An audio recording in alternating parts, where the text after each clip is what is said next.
forests. Environmentalists applauded the idea until they grasped the corollary. Chinese companies began harvesting other countries' trees on a grander scale. And today, Thailand and the Philippines have been stripped of most of their forests, and Indonesia, Burma, and even Siberia could be gone in less than 20 years, mainly to supply wood to IKEA and Home Depot. And the way they do it in Russia is just to torch them, so they say, oh, forest fires, salvage the wood. And in 2003, there were so many fires that it blew the smoke into Seattle. And the dust blowing off China's ever-growing deserts is now coming to California. And I assumed it was the coal dust, too, because now, even though my car's in the garage, every couple days, I have to run the wipers to get this brown film off the windshield. Thank you, China. Let's see, what else have we got here? China adds 25,000 cars per day to its roads, and the number of cars is expected to grow from 33 million to 130 million over the next 12 years. And if the Chinese middle class, which are expected to go from 100 million up to 700 million, if they are ever going to reach our lifestyle, it will require the resources of several Earths.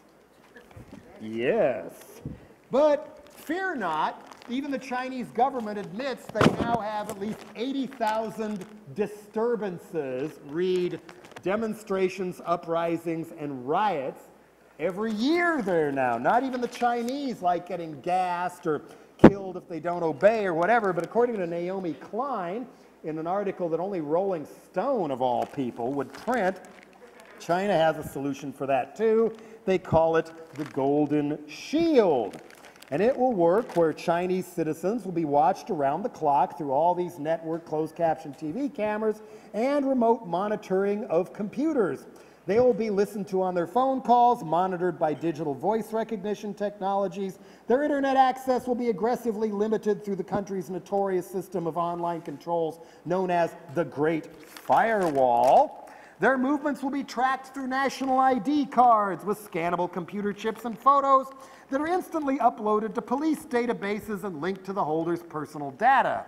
The most important element of all, linking all these tools together in a massive searchable database of names, photos, residency information. When Golden Shield is finished, there will be a photo on those databases for every single person in China. 2006, the Chinese government mandated that all internet cafes, as well as restaurants and entertainment venues, install video cameras with direct feeds to police stations. Tibetan monks now complain that cameras activated by motion sensors are in their monasteries and even their prayer rooms. A lot of the technology has come from General Electric, Honeywell, and a shady company in Connecticut called LI Identity Solutions, the ones who make the fingerprint scanner that George Tenet is on the board of. And the Chinese, you know, they're pumping up dictators even we don't want to deal with from the third world so they can take the oil first. They're building aircraft carriers. Maybe a President Obama should say to these companies helping create this, sometimes you have to trim your sails.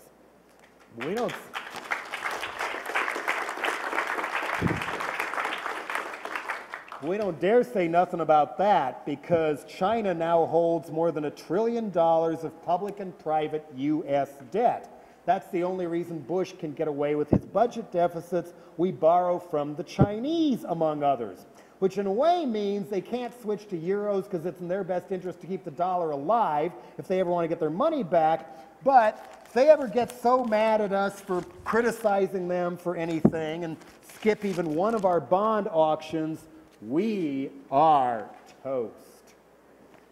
So what do we do now? I know, start a blog. Vent, vent, vent, ventity, vent, vent, vent, vent, vent, vent, vent, vent, ventity, vent, vent, vent, vent, vent, vent, vent, vent, vent, ventity, vent, vent, vent, send! Mission accomplished. Yeah, I feel so much better now. I mean, I don't want to put down the existence of blogs. It's people becoming the media, and I hope we finally moved past this mindset of the internet is automatically right.